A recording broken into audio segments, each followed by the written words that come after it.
One soldier dead and others injured in weekend violence. More remains of Australian war dead exhumed in Aitape.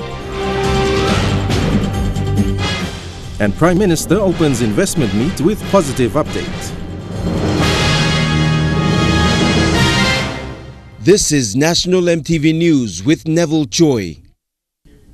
Good evening and thanks for joining us for Monday's news. One PNG Defence Force soldier is dead, another is in a stable condition, while 2 others are in military police custody.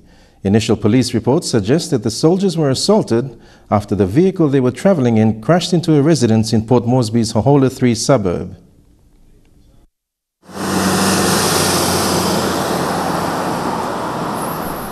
Based on police reports, the incident occurred last weekend and involved 4 members of the PNG Defence Force and a civilian.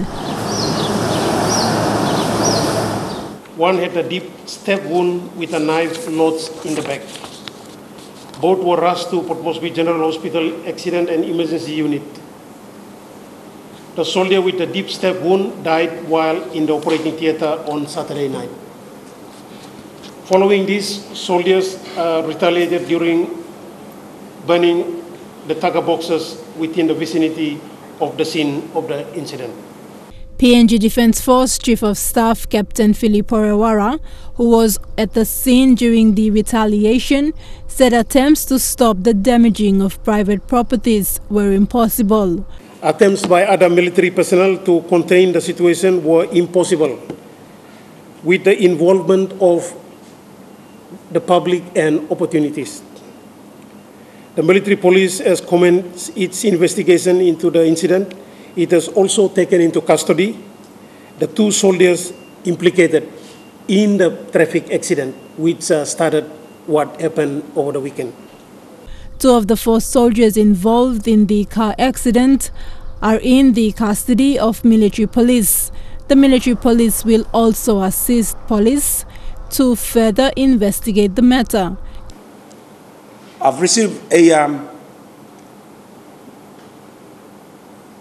initial brief on what happened. It's well documented both by the public view on social media as well as those involved. Based on that one, I attended the scene again yesterday morning. We have selected a team to work on police side. At the moment, police cannot confirm the total cost of damage incurred by trade store owners, and the Defence Force is asking the public to assist police with information as part of their investigation. So we appeal to the public not to take advantage of the situation like what happened yesterday. And they blame the PNGDF of the incident that happened. And what happened yesterday is not acceptable, and that's not very good. And we don't accept that, and we will not tolerate that. Tekla Gunga, National MTV News. Meanwhile, a retired PNG Defence Force soldier sustained a broken nose and serious head injuries after he was attacked during the rampage at Hohola 3. Mark Kebeyan, a trade store owner, was assaulted on Saturday night when PNGDF soldiers retaliated and destroyed businesses and private property. The assault came following the news of the passing of one of their colleagues who was involved in the car accident near Kebeyan's residence. Kebeyan has sought refuge elsewhere after his entire home went up in flames. Kebeyan showed little emotions as he recalled the events leading up to his assault. As a former soldier, Kebeyan was expecting a well-conducted approach when a group of soldiers showed up at his residence after the car accident. Police car Mary doctor me go me actually house full of me by giving you police boy center so me no looking or me no can gaban me find out all line maneri lawyer and access information I am concerned to man loose or me find out that beyond by me talking me you come back again or same time we go sleep 6 o'clock come back or start destroying more house now. All big bank book, all enemy more trade short as well. Break it down, kissing more something, you go now. Bromi or trial of Burgim, no Buruk. Kalash lo Prada or Burgim now they go now. Me look, all very beginning, Bromi or line or no. He did not think he would be assaulted, but realized he was helpless when he was hit in the face with a can drink. All me disciple mania, Carbami, me on Israel, Mino Sauban, Miss Sauban Lostikia. But same time, make him all paper of blood blast. House title paper, Bromi, mix him, Karim go down. Now all take me Karim Banigame. All the residual put him, back Bromi, all fighting me, tabloya. All kicking me, go me, put down, me in the town now. Me not die one house from me. That's all. Beginning Bromi is tablo, Narbla side all right now. Look, Sabia. All Papa, you way. Me Sabia, me Coroli go Sablo, ask from the way.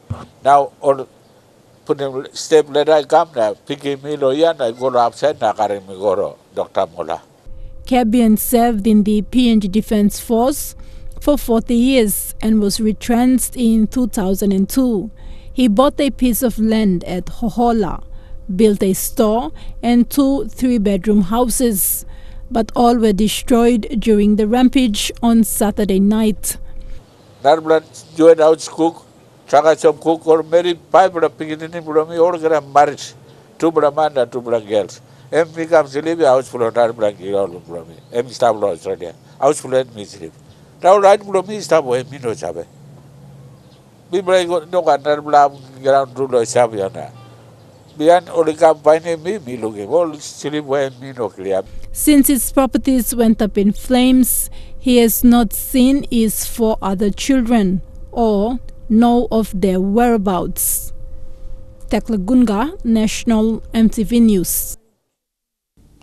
The remains of 13 Australian soldiers killed during World War II were exhumed last Friday in Vokao village in Aitape, West Sepik Province. A monument was also unveiled to mark the last Australian military cemetery there. The Australian Military Cemetery at Aitape was operational from November 1944 to October 1945. It was here that 118 soldiers were killed and buried while defending the northern shores of the country during World War II. Since then, 105 remains were moved to the Lae War Cemetery, while the last 13 were exhumed last month.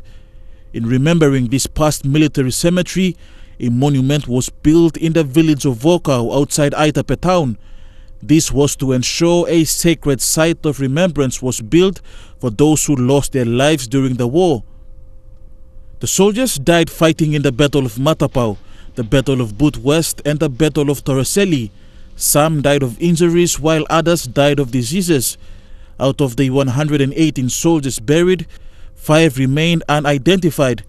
Today there are over 2,240 Australian war casualties that are yet to be found across Papua New Guinea. The effort to find the soldiers remains a challenge, as many were buried in unmarked graves in isolated locations. But for Aitape, the last 13 Australian diggers will now be repatriated home to a proper resting place after almost 73 years. And they will also be remembered through this war memorial. Stanley Over Jr., National EMTV News. Prime Minister Peter O'Neill gave a positive economic update at the 2018 Investment Conference in Brisbane this morning. He said despite recent pressures, the country's debt to GDP level is much lower in comparison to other countries, including Australia, and that the country is seeing a turnaround. It's a very fast-growing economy. Prime Minister Peter O'Neill boldly announced that the country's economy is seeing a turnaround. He stated that though naturally the country went through a period of setbacks after the droughts and the recent earthquakes, but according to Mr. O'Neill and his government, they're positive that the economy is getting back on track after seeing steady improvements. I'm very confident that Papua New Guinea over the next 6 months is going to expect quite a large interest and a large spur in economic activity in our country. It has not been easy. And if I said it was easy, I'll be not informing the public what's the actual facts. The facts are that before us, and our country has been resilient. We have survived what has been a terrible challenge. Not many countries in the world experience this and survive. They've got economic crisis. They go into recession, but we did not. We continue to maintain some level of growth. So I think all in all, we've done well. ADB country economist Edward Faber provided some insight on the state of the country's economy, as well as what will drive further growth in the future. So we can say that, yes, PNG has shown resilience. We've come through some of the most difficult times, which were in 2015, and that we are seeing some improvement due to better commodity prices in particular. Better commodity prices are helping to lift growth, improve the foreign exchange position and also the revenue position of the government. Although risks also remain with commodity prices, as we know with the China-USA trade dispute. Leanne Jarari, National EMTV News, Brisbane. And the Prime Minister also gave an open invitation to new and current investors to do business with Papua New Guinea. According to Prime Minister O'Neill, this is an avenue to create job opportunities for Papua New Guineans and generate business for the country's small to medium enterprises. Leanne Jarari again with this report. Papua New Guinea looks to be on the cusp of a new phase of significant growth. This is according to Prime Minister Peter O'Neill, who invited investors to invest in Papua New Guinea. The projected growth is driven in part by major resources and infrastructure investment. The agreements with the petroleum and the mining companies for Wafi, Golpu and Papua LNG, again, that will generate jobs for thousands of people. Create business opportunities for small to medium enterprises, and over the next 6 months, all these activities, our opportunity to showcase ourselves when the business leaders come for APEC in November. There will be thousands of bankers who are coming from many parts of the world who have never been to PNG. They don't see what a wonderful country that we have, and the opportunities for investment not only in mining and petroleum but agriculture, tourism, small to medium enterprises, manufacturing, key infrastructure building, construction. These are things that we want to create to generate interest, and that is the long-term benefits that Papua New Guineans will enjoy in many years to come. So, Prime Minister O'Neill stated that his government continues to remove red tapes, making it easier to do business in Papua New Guinea, and in turn cementing Papua New Guinea as a destination where big businesses can operate. Leanne Jarari, National EMTV News, Brisbane. You're watching National EMTV News. We'll have more of the day's other stories after these messages. Stay tuned.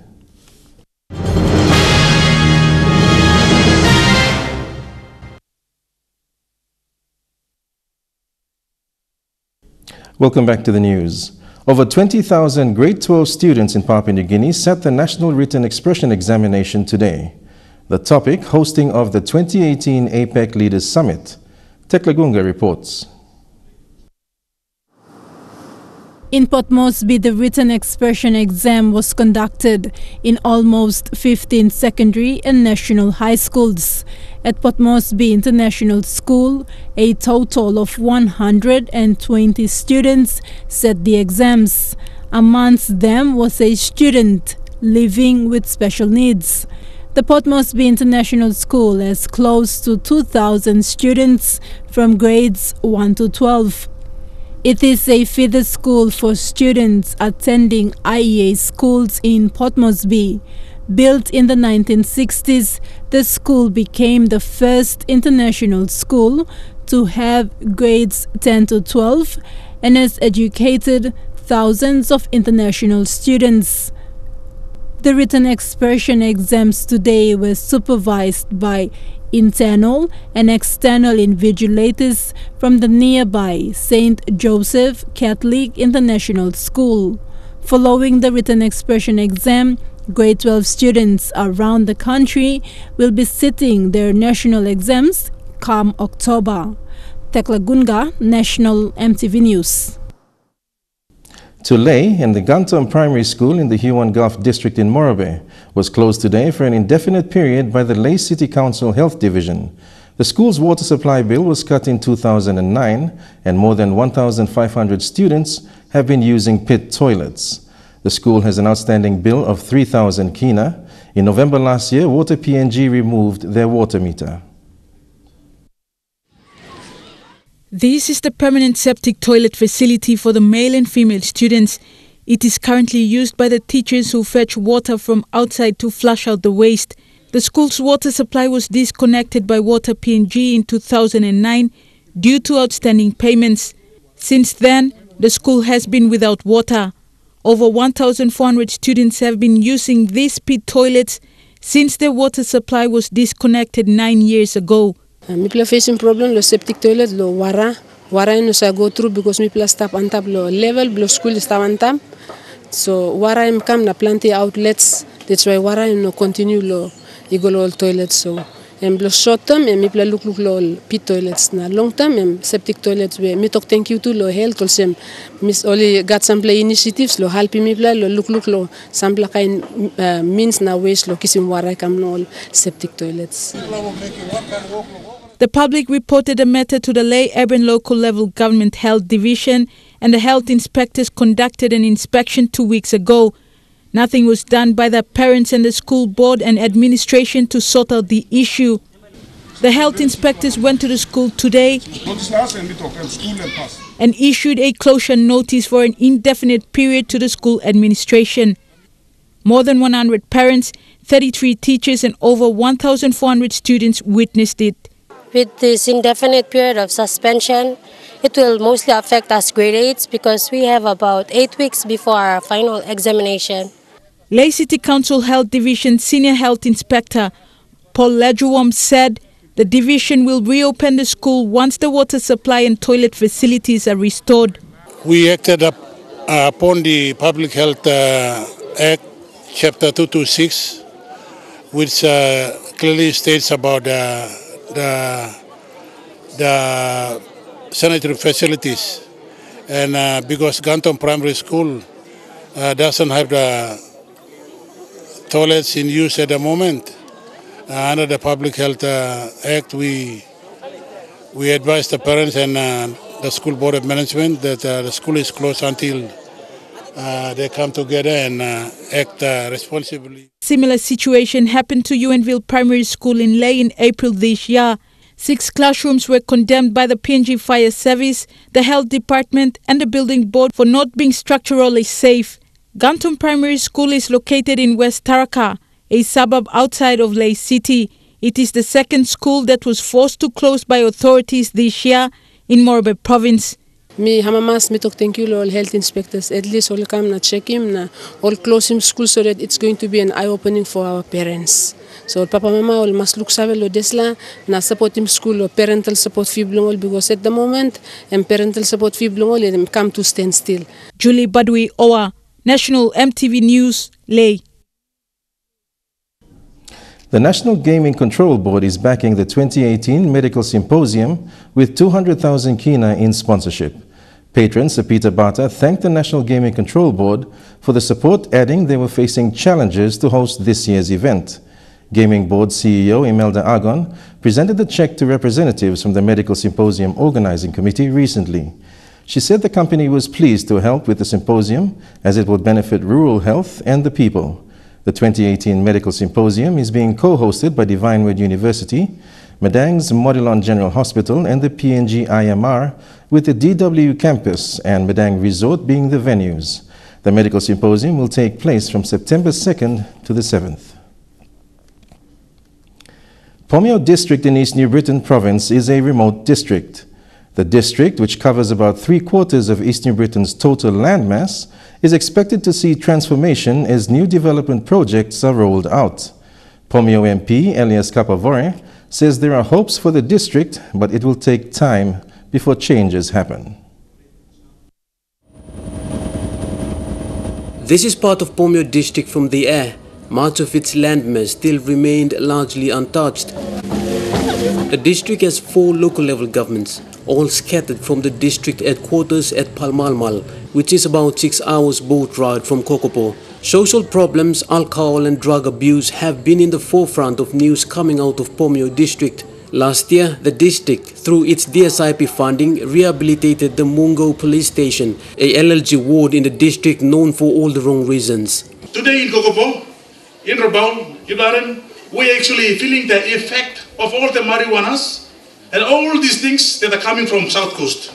Most of the oil palm developments in Snookerton are happening here, and the development has brought with it services that aren't there before. The district is also the home of the Warangoi Hydro Power Station, the only power station that provides electricity to most parts of the province. But the district has suffered years of power outages, and even most of the villages still remained without electricity. Warangoi Hydro ay stop loss na place, loss sinibit LLG.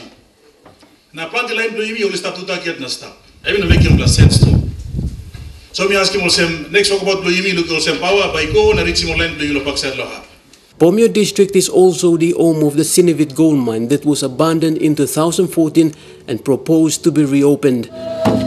After some years of neglect, there appears to be some glimmer of hopes. Long-term solutions like education, business and employment opportunities are being promoted here, and plans are already in place to build new infrastructures and to maintain the existing ones. Edwin Fidelis, National EMTV News, Kokopo. The Kawelka people of the Cook Agricultural Site in Western Highlands Province have launched their redevelopment plan. They formed the Kawelka Incorporated Land Group, or ILG, to revive the historical agricultural site at Cook. The landowners are urging the national and provincial government to help with their revival. The Kawelka people have received their ILG certificate in 2015 and have launched the redevelopment plan to revive the rundown museum. After Professor Jack Goldson rediscovered Cook in 1966 and left, there were few development and changes that have happened in the area. The locals are saying that the launching of the redevelopment plan is to capture the government's attention to bring more services to the Kawelka people and most of all preserving the site. If we twist long old government, now two administrative long Western Islands, Day District, Agenoben, Mulbaya, na Juaga Province, long Baiplaga Sambla input, long Kukonogat. Cook Agricultural Site was discovered 10,000 years ago, containing well-preserved archaeological remains. It is an excellent example of transformation of agricultural practices over time, from cultivation mounds to draining the wetlands through the digging of ditches with wooden tools. 1988, only been item this la file belong agriculture. Now this place now run down. All been stop him now, lose him go now, this la ground now me play yet all him. Cook was formally accepted onto the World Heritage List in July 2008. The archaeological site itself has 116 hectares of swampland. Kawelka ILG has incorporated 600 plus hectares of land to revive it. Vasinata Yama, National EMTV News, Mount Hagen. This is National EMTV News. We take a look at stories making headlines overseas when we come back. Stay tuned.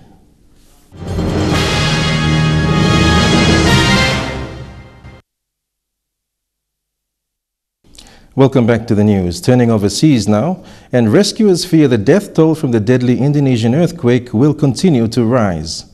91 people are confirmed dead after the powerful quake rocked the holiday islands of Lombok and Bali. It's the region's second deadly quake in just over a week. A rumble, then a dash for safety, as a powerful 6.9 magnitude earthquake rattles this hotel and the popular Indonesian tourist island of Lombok. Debris and people line the streets, and while the hospital walls and ceilings crumble, staff wheel patients to car parks. Special care taken with the most vulnerable. It went on for a very, very long time. Yeah, and everything shook, everything was moving. All the confirmed killed are Indonesian. Most died in the worst affected area, close to the shallow epicentre in North Lombok. It's feared the toll could rise as search and rescue workers reach more remote communities. Nearly 450 New Zealanders are registered in Bali at the moment. Regan Townsend's holiday turning to horror. It was just crazy. Everything was shaking.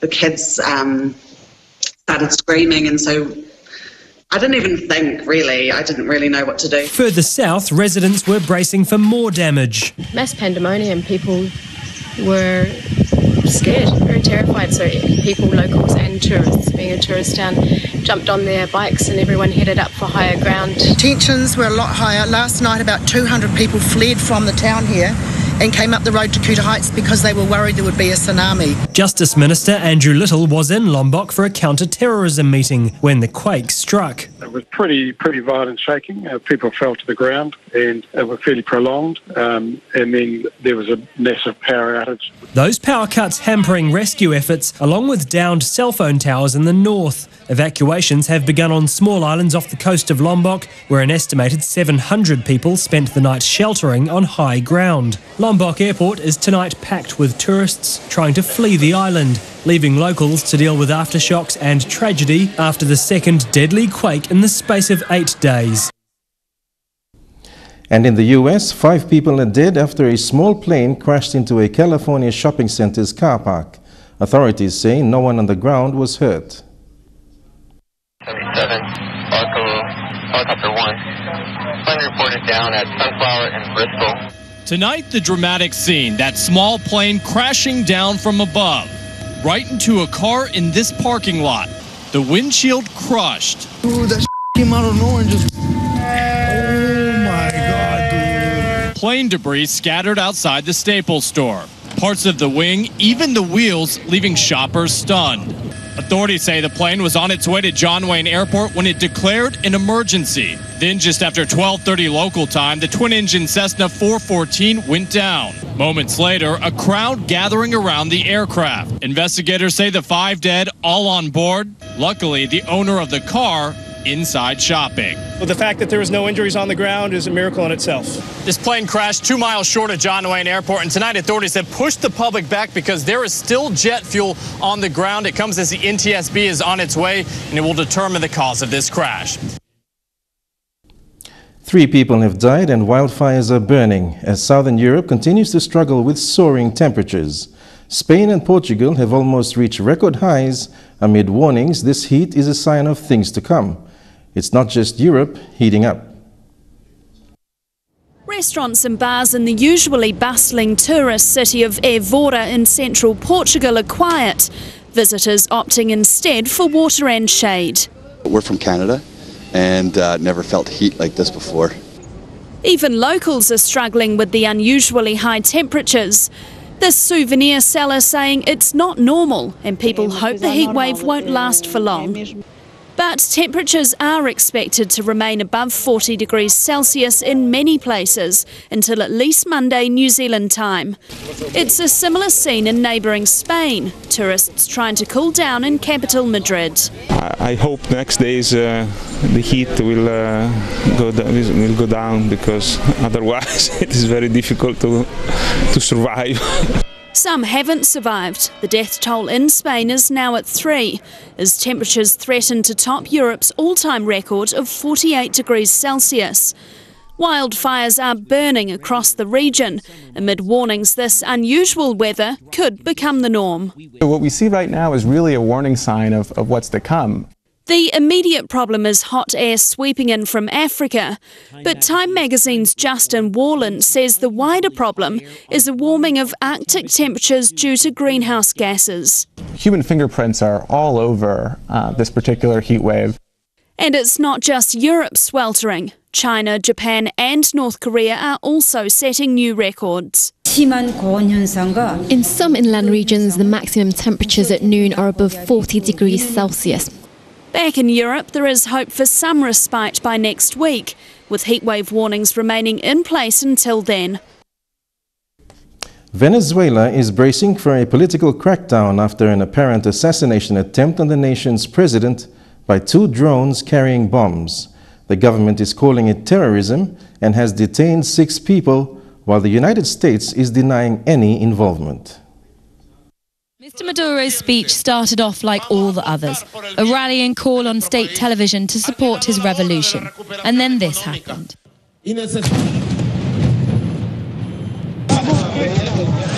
And then chaos. The broadcast gets cut.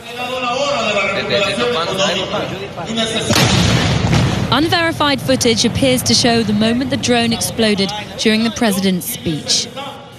Pictures taken seconds afterwards show the president being shielded by bodyguards.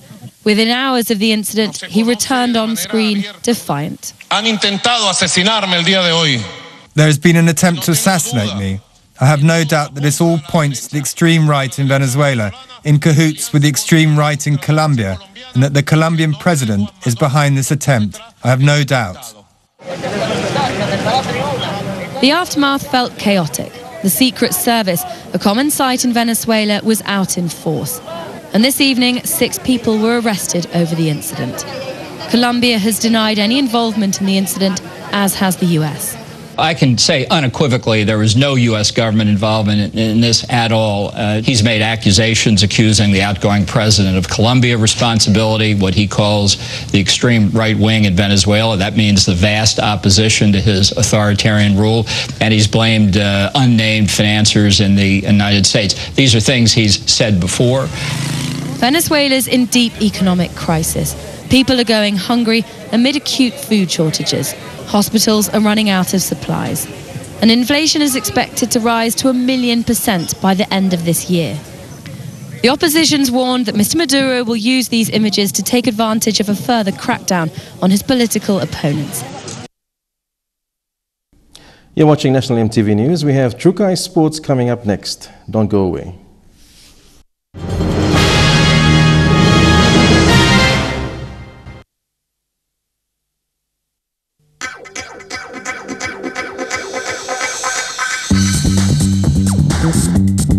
Trucha Sports.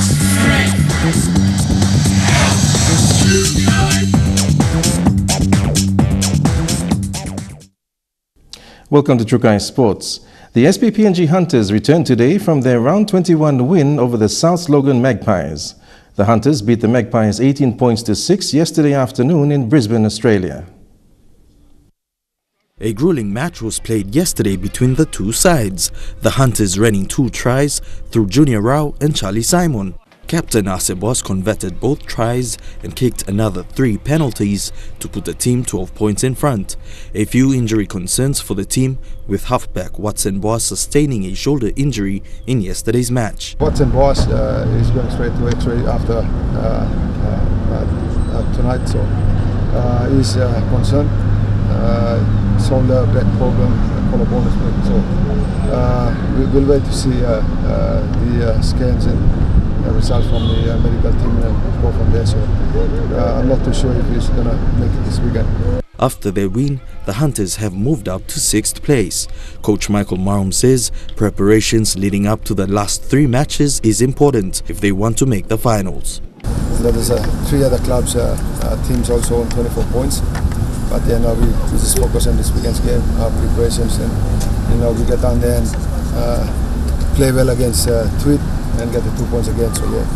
The Hunters take on the Tweedhead Seagulls in another must-win contest this weekend. We have a short week turnaround and we leave again on Friday, so we now have to focus on this weekend's game. It'll be a tough one against Tweedheads. So yeah, I think we might have the full side except for probably Watson.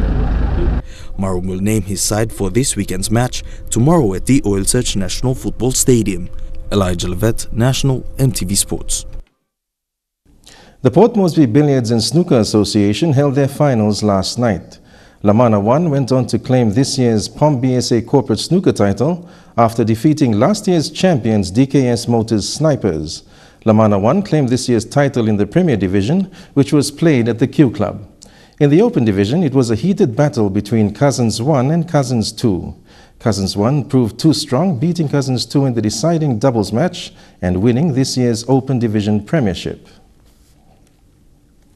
Following NCDRU's grand final matches over the weekend, President Sibel Druma commended Royals for their approach to a scuffle that happened 2 weeks prior to the grand final.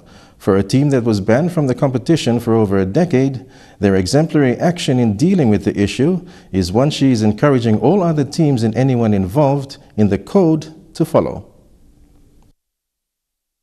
Very transparently, They also, on the day of the finals, some of the players were not present in the team. And, this is the kind of efforts that they are making to rebuild the institution that we know as Royals Rugby Union Club. And, they have to be commended for those kind of efforts. For many other clubs, they would have probably just thought, no, we'll still keep them because we want to, win. Win is important. Win, rain, hail or storm, by any means.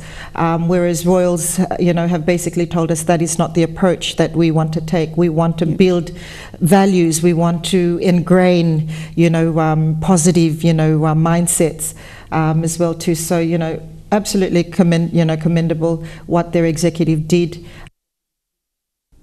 And you can catch more of that interview with NCD Rugby Union President Sibel Druma on Sports Scene at 9:30 tonight.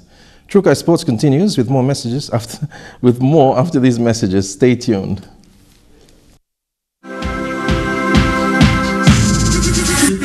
Trucha Sports. Welcome back to Trucha Sports. To Rugby Union, Richie Mo'unga and the rest of his Crusader teammates might have been given the keys to the city of Christchurch today.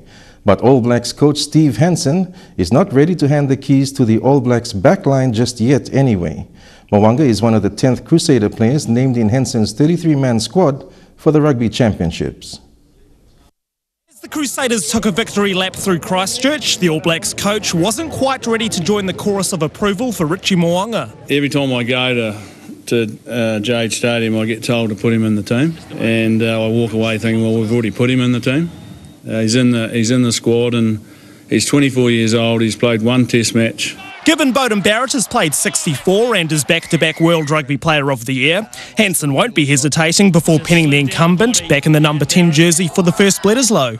Our job is to maximise the talent we've got, and over time you'll see Richie get more Test matches, I'm sure. Ngani Laumape possesses just as much talent, but his partial axing suggests he's been a handbrake on the experienced All Blacks first five. The closest guy to him is the 12, and if he's not doing that as good as you'd like, then he's not going to make as good as decisions as you like.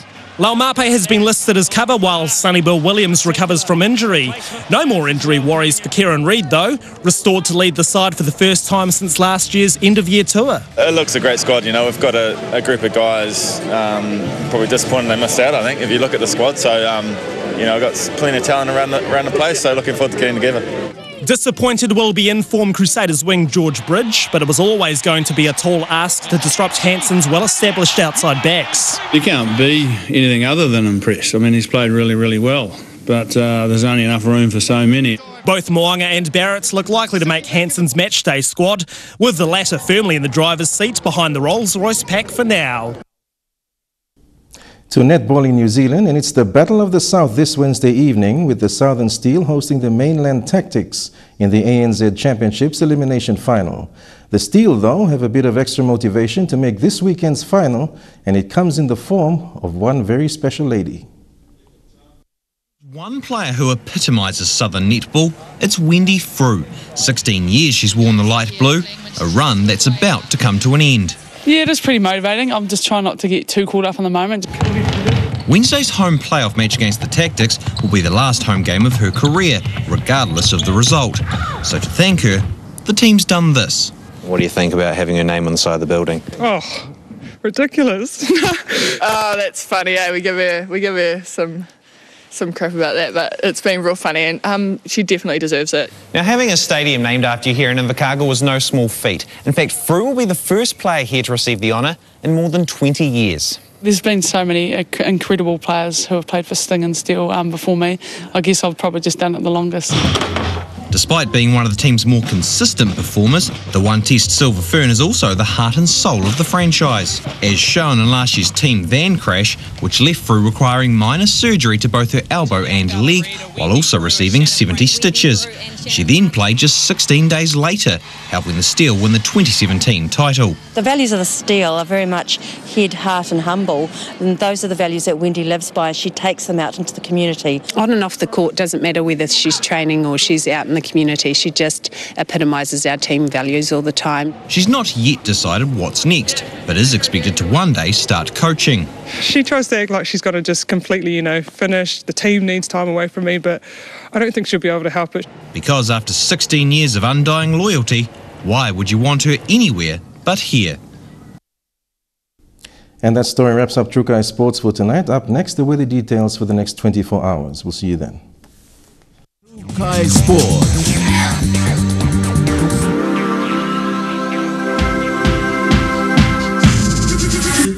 Trucha Sports. The weather details were proudly brought to you by Dulux, celebrating 50 years in PNG and the only paint made in PNG.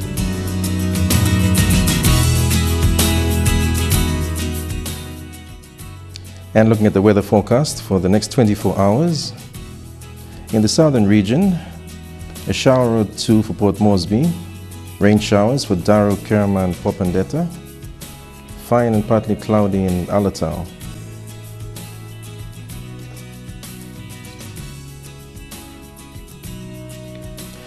In the Mawase region, all centers rain showers. And to the New Guinea Islands, rain showers for Lorengau and Kimbe, cloudy at times for Kavieng, Kokopo and Rabaul, and in Buka, more cloud cover. And to the Highlands region, it's rain showers for all centers.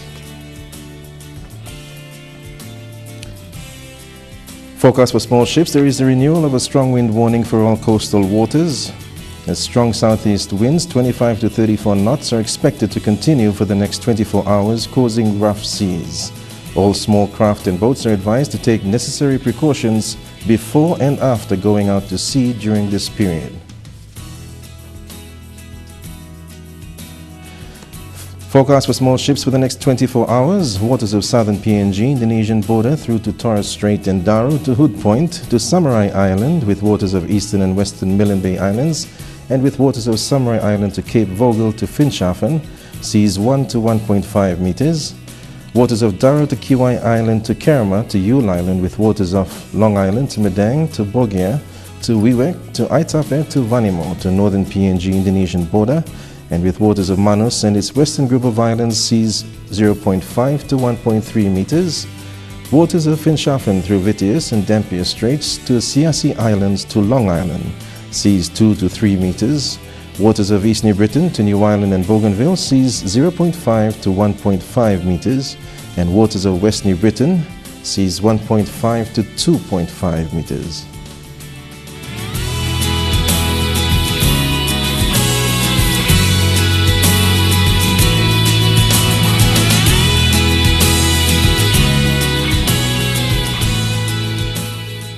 To ocean forecast for PNG areas, Coral Sea sees slight to moderate with southeast winds at 10 to 20 knots.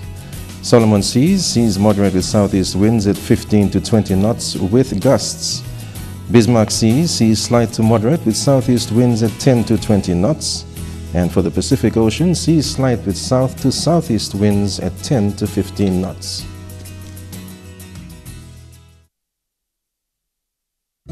The weather details were proudly brought to you by Dulux, celebrating 50 years in PNG and the only paint made in PNG. And before we go, recapping our main stories again. PNGDF soldiers involved in brawl which leaves one dead. More remains of Australian warmen recovered in Aitape. And Prime Minister opens 2018 investment conference with positive economic update. And that's the news, sports and weather for today, Monday, the 6th of August, 2018. On behalf of the entire EMTV News team around the country, pleasant viewing. Good night.